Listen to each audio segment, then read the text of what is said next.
All right. Thank you so much for joining me to talk about your career pathway. I'm going to let you introduce yourself and tell us a little bit about your career path. What was your education like? How did you get to where you're at today? Where are you at today? Okay, thanks, Nicole. My name is Carl Franz. I'm a professor of biology and chemistry here at LTCC, and I would say that my education and career path were pretty circuitous, like probably a lot of people's. I didn't really have a whole lot of guidance or mentorship going into college, and so um, wasn't really sure what I wanted to do career wise and what I wanted to get out of college. I had a vague notion of going into conservation biology, but um, really just kind of went through the motions in college and really didn't consider graduate school or anything. In fact, my senior year, my advisor sat down with me and asked me which graduate schools I'd applied to, and I said, well, none.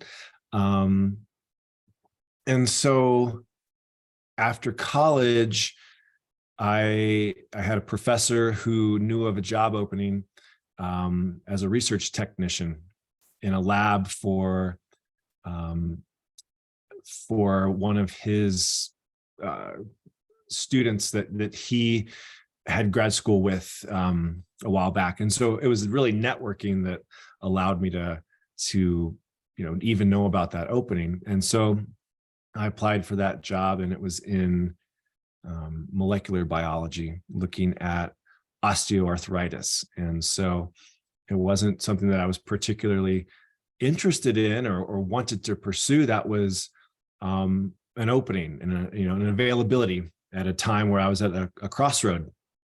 And so I was able to get that job, and it was very eye-opening. And I realized quickly that it would probably behoove me to go into a master's program and get a little bit more education to move up the ladder a bit in research, as with teaching at a college level. Pretty much need a master's or more. So I did that, and I focused on ecology because it was a big shift from molecular biology that I was doing. And so I was looking at macro things rather than micro things, and I enjoyed that. And when I finished my master's, I decided that I wanted to do more, and so I wanted to do a PhD. And um, then kind of pivoted to yet another area of microbiology and virology. Kind of just a lot of soul searching during this period and trying different things, different avenues to see what I liked the most and what I was most passionate about. Because I think, like a lot of people, when you have a lot of different interests, it's hard to narrow it down, and not everybody knows that they want to be a dentist or a physician or a lawyer or what have you. Totally. And so, if you have the time and the luxury to explore different opportunities, then that's something that really benefits you, so you don't feel like you're pigeonholed into one career track that you um have to commit to for the rest of your career. And so finished up with grad school, and then typically after a PhD, you go and you do a postdoc somewhere. And I had a wife and a small child and another child on the way, and postdoc is a lot of time in the lab and away from your family. And so I decided to pursue a job in industry. And so applied to a lot of biotech companies. And again, through networking, a friend of mine, I heard about a job opening at a biotech company in the Bay Area. And so I worked there doing cancer immunotherapy, which isn't like osteoarthritis or ecology or virology. So yet another kind of new thing for me, and liked that, enjoyed that, and really got tired of living in the Bay Area. So we had an opportunity, my wife and I, to move up to Tahoe, and we did. And so there is no biotech in Tahoe, as far as I know. And so I was at yet another crossroad of figuring out what to do, and applied for a job at the college. And that took a little bit of time as well. And that took networking as well. I emailed some of the folks here and really didn't get much of a response back. It wasn't until I met an adjunct in the bio department through something else unrelated, and expressed to that adjunct my interest in teaching. And so that kind of got my foot in the door. So really, every path I've taken and every door that's been opened has been done so via networking. And so here I am now. This is, I think, what I plan to do for the rest of my career. And so I don't imagine any crossroads now, but to get here took a lot of different approaches and kind of some soul searching and stuff like that. Mhm. Thanks for sharing. I really appreciate that you shared how networking can help you advance and learn about things. Important for our students to hear. And so other things that a student might want to know, what are some traits that you think are important in either your line of work currently or in previous positions that you've had? Yeah, well, so I guess my two careers kind of fall into a scientist and then now a professor teaching science. And both of those arenas require an open mind and an ability to liberate yourself from bias and what your preconceived notions are going into, say, an experiment or a hypothesis that you have. And that's not easy to do, right? To kind of forsake your opinions or your strong held belief for something that's not innate in us. And so that takes work, even with scientists. And so that's one quality that I think benefits really anybody and everybody, but particularly if you're going to go into science, you need to be able to be, rational and you have to calculate, and you have to, go into something and look at the evidence and be able to follow the evidence, not what you want that evidence to be. Differences, being now a professor, I think it really helps to have interpersonal skills, right?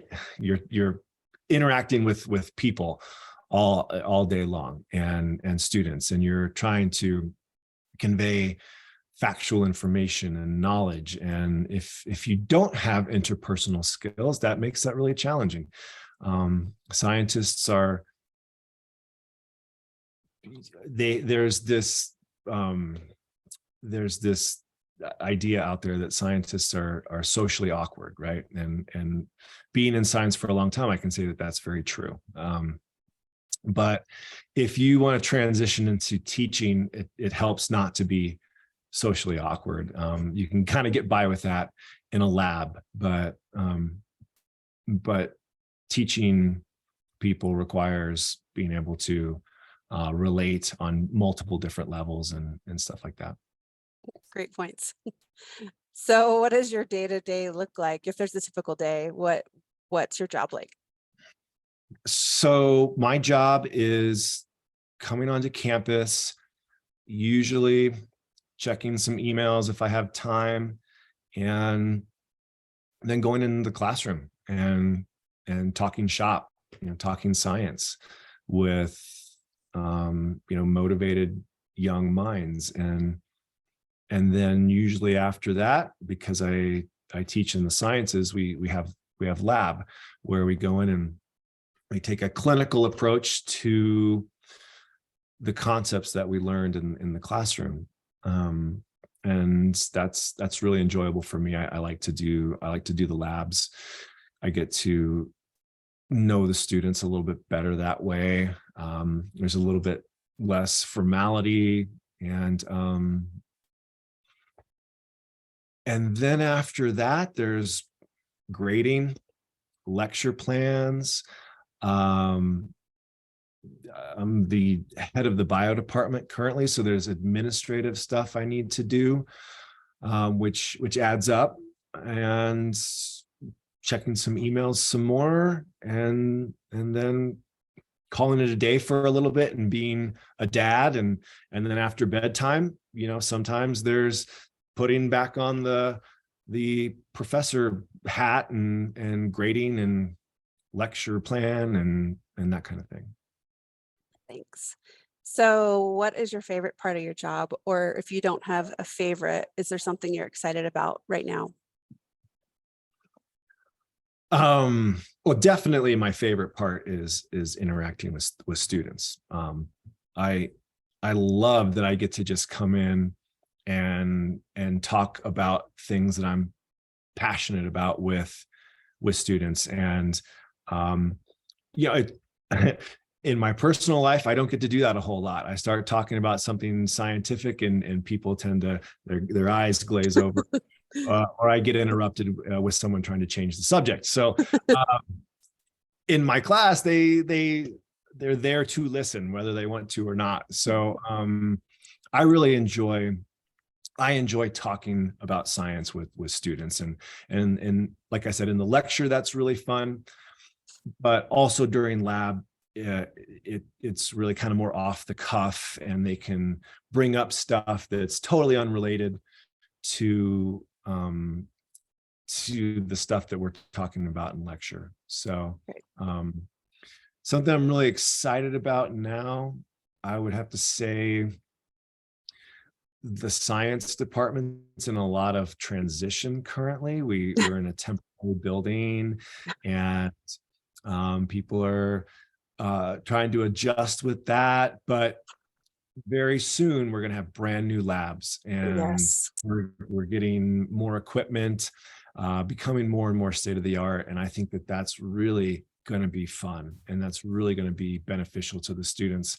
It's going to kind of up our game in how we educate them and make them more prepared for your institutions, Yeah. or going straight into the job workforce. We're going to have more tools to keep them current, and so I'm really excited about that. That's in the pipeline. Awesome. And related to that question, what is the most challenging thing about your job, or what surprised you? What surprised me? um I would say definitely one of the most challenging things is coming up with a new course, a brand new course that well, a brand new course, or just a course that I haven't taught before. And some professors are really generous and share their materials, and sometimes you're doing a class where no one's taught that one before, and so there's really a tremendous amount of work that goes into designing that course. And I wasn't quite aware of just how much work you have to put in before the course even starts. So anybody wanting to be a teacher or a professor someday, just know that the work you put in the class is pretty much pales into comparison to the work that you put outside the classroom. Okay. So that is definitely something that I didn't quite appreciate until I got into it. All right. Thanks. And if you could go back and do everything all over again, would you take the same career path, or would you change things up a little bit? Um, I would definitely end up here again. Yeah. I love what I do. I pinch myself every day that not only do I get to teach, but I get to teach at LTCC, where the emphasis is teaching, and students are, like I said, very motivated, and I get to do all this in Tahoe. And so I'm very Yeah. fortunate in all aspects, geographically and professionally. I guess if I had to change one thing, I would make it, I'd make the path less circuitous. You know, Yeah. I would have gone into it maybe knowing that this is where I wanted to come out, and then there would have been less time spent soul Mhm. searching, and more time spent doing this, that I what I love to do. Yeah, same. It's hard to know what you don't know. So, Yeah. do you have advice for somebody who would like to pursue a similar career? Um, yeah, network, right? That's really what I drive home every time, is that you need to talk to people in the profession that you are interested in pursuing.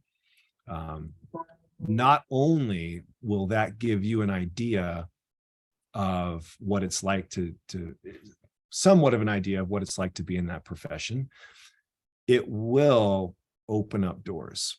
And chances are, if you want to be a professor and you talk to one of your professors as a student, they might know of an opening somewhere. They might know of a colleague who's about to retire, and um, or they might know of a professor in another institution that is looking to hire in their department, right? And so, regardless of what your career is that you want to pursue, talking to people that are in that profession is going to be your best way of getting in. And that can take a lot of work. Yeah. In fact, as a student, as you're approaching the end of of your training, that's not the time to start networking. Yeah. Yeah. Yeah. If you're fortunate enough to know kind of where you want to go, and you've got a year or two left, that's the time. And Yeah. LinkedIn is a good source, but company websites, you just got to really go out there and just do a lot of cold calls, not necessarily Mhm. calls anymore, but just send LinkedIn messages or emails, and see what you catch. And it might take a lot before you get a hold of somebody, but that one person that you do get a hold of could change your life. Great advice. If you could go back and talk to your 18-year-old self, is there a piece of advice you would give you? Oh, yeah, I like that question. I think, yes, I would say that college can be a lot of fun, but the number one priority is to learn. Yeah. So, make that your priority, and still have fun if you want to, but that's probably what I would tell myself. Yeah. Great Sometimes the advice. learning part over the fun part. All right. Thank you so much for sharing your experiences, and students can find you on campus, right? Absolutely. I don't. So I'm currently in a temporary building, but that will change, and they can look at the bio or the chem webpage to see where my office will be. But Awesome. I have an open door. I'm always happy to talk with students, even if they aren't my students. Anyone's welcome to chat with me and pick my brain. Great. Thank you so much. Thank you, Nicole.